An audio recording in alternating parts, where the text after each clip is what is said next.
जीवित है।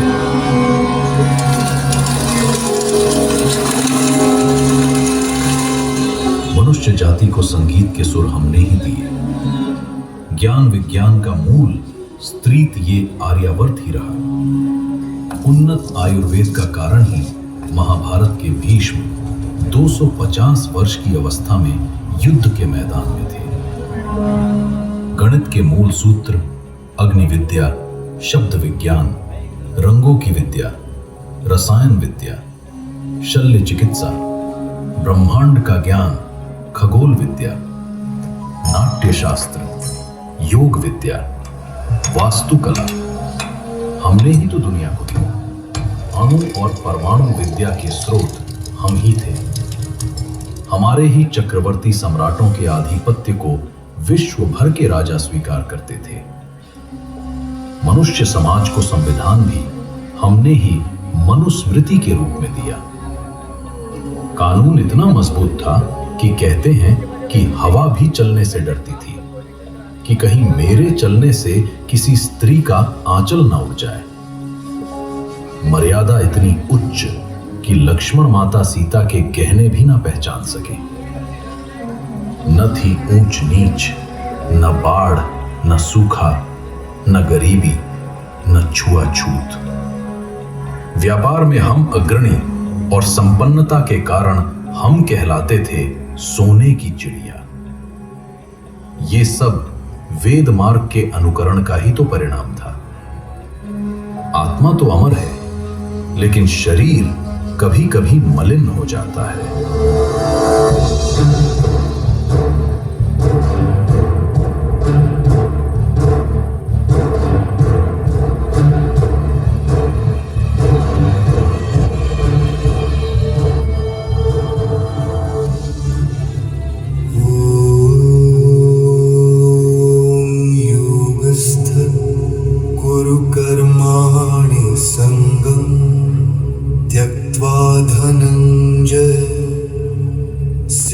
सिद्ध्यो समभूत्वा समत्वं योग उच्यते।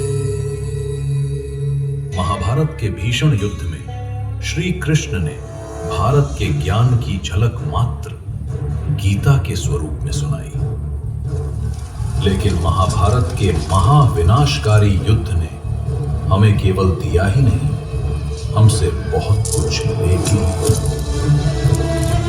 धर्म की रक्षा तो हुई, किंतु विनाश भी बहुत हुआ, महाविनाश। युद्ध में धर्म का अनुसरण करने वाले बड़े बड़े योद्धा वीर गति को प्राप्त हुए। बड़े बड़े आचार्य संसार से विदा हुए। बड़े बड़े राजा, चक्रवर्ती सम्राट विदा हुए और राज सत्ताएं कमजोर हो गई। जो बचे उन्होंने अपना स्वार्थ साधने के लिए धर्म की बलि दे दी और समय के वेग में ज्ञान पीछे छूट गया। वेदों का गलत अर्थ बताकर उसी नए गलत अर्थ को ज्ञान की तरह प्रकाशित किया गया। राजसत्ताएं सेवा का धर्म छोड़कर ऐशो आराम को अपना लक्ष्य बना बैठे। 12वीं-13वीं शताब्दी आते आते ये सोने की चिड़िया गुलाम होने लगी थी।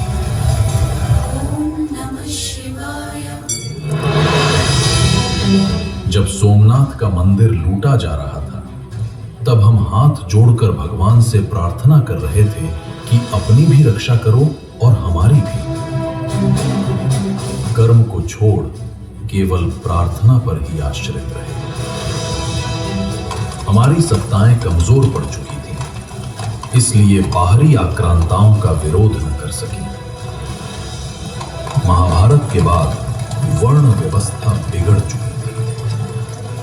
अब कर्म के आधार पर नहीं, जन्म के आधार पर जातियां बांटी गई। ब्राह्मण बनने के लिए अब ज्ञान जरूरी न था। क्षत्रिय कहलाने के लिए न बाहुबल और न अस्त्र शस्त्र की विद्या। जो शूद्र के घर पैदा हुआ, ज्ञान अर्जित करने के बाद भी समाज से बहिष्कृत ही रहा। जो भारत कभी जगत गुरु हुआ करता था, आज ज्ञान के क्षीण होने से आक्रांताओं के अधीन था।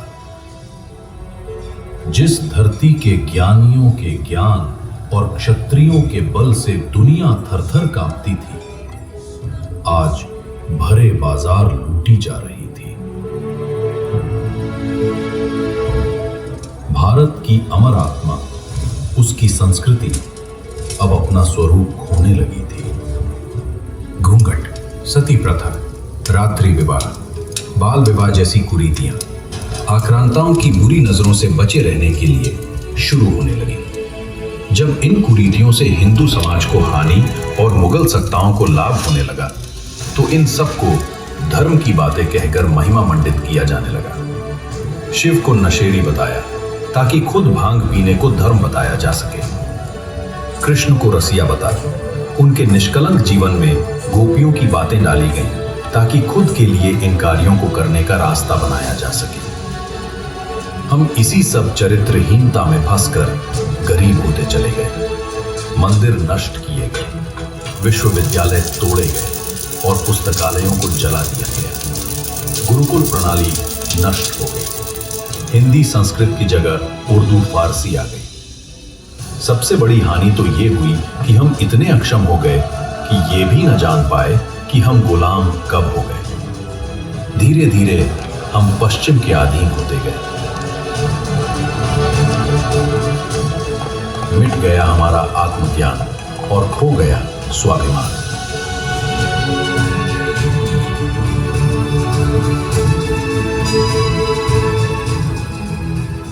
एक आक्रांता से दूसरे के हाथ में हमारी भारत मां की अस्मिता कब सौंप दी गई, हमें पता भी न चला। हमारे लिए इससे शर्मनाक और क्या होता।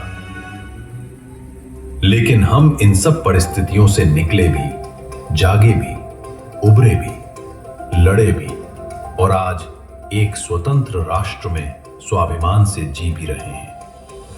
आज हम फिर सर उठाकर खड़े हैं, गर्वित अपनी महान संस्कृति पर सोचा कभी किसने हमें झकझोरा, जगाया और एहसास कराया कि सच्चा सुख स्वशासन में ही है। आखिर वो कौन था जिसने हमें एक महान मंत्र दिया, स्वदेशी का महान मूल मंत्र? किसने हमें सोने की चिड़िया के सुखद उड़ान का सपना फिर से दिखाया?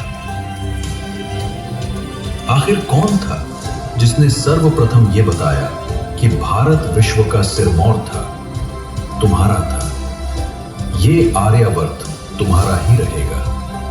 क्या जानना नहीं चाहेंगे किसने समाज और राष्ट्र की परिवर्तन के लिए क्रांतिकारी पैदा किए?